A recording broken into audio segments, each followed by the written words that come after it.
बहुत से हमारे पेशेंट जो कि काफ़ी वर्कआउट करते हैं अपनी लाइफ में, जिम पर्सन्स हैं, ट्रेनर्स हैं, एथलीट्स हैं, उनका एक बहुत कॉमन क्वेश्चन मेरे पास आता है कि सर हैवी वर्कआउट हमें क्यों नहीं करना चाहिए? क्या प्रॉब्लम हो जाती है हैवी वर्कआउट से?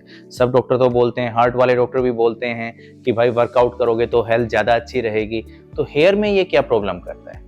तो इसके बारे में मैं एक बात बताना चाहूँगा, ऐसा नहीं है कि हैवी वर्कआउट आप नहीं कर सकते, लेकिन ट्रांसप्लांट के बाद या जब आपका हेयर लॉस ज़्यादा हुआ है, तो कोई भी स्ट्रेस, वो इमोशनल स्ट्रेस हो, फिजिकल स्ट्रेस हो, डिजीज़ या सर्जरी की वजह से हो या फिर हैवी एक्सरसाइज की वजह से हो, वो उसको और बढ़ा देता है। ये क्या करता है कि जब भी स्ट्रेस होती है हमारी बॉडी में कुछ हार्मोन्स रिलीज होते हैं, इवन हमारा जो डीएचटी लेवल्स है वो भी बढ़ जाते हैं।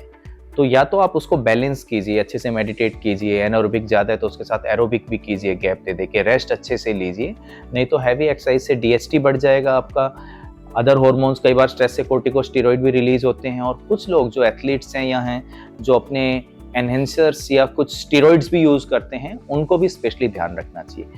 आपका डीएचटी और ये सब बढ़ने से वही एंडोजेनेटिक एलोपेशिया आपका जो हमने ठीक भी किया है, जो बाल आपके स्टेबल हैं ट्रांसप्लांट के बाद, वो फिर से पतले होना और गिरना स्टार्ट हो जाते हैं। इसलिए हमें हैवी स्ट्रेस या heavy exercise even after transplant या हैवी हेयर लॉस के बाद अवॉइड करना चाहिए। जैसी चीज़ें स्टेबल हो जाए, धीरे धीरे आप अपने रूटीन पे आ जाइए और साथ में मिक्सचर रखिए एरोबिक एक्सरसाइज के साथ। इसके अलावा भी बहुत से लोगों का क्वेश्चन होता है, सर हमारे में प्रोटीन डेफिशिएंसी है तो हम वे प्रोटीन, क्रिएटिनिन ये सब ऐड कर लें?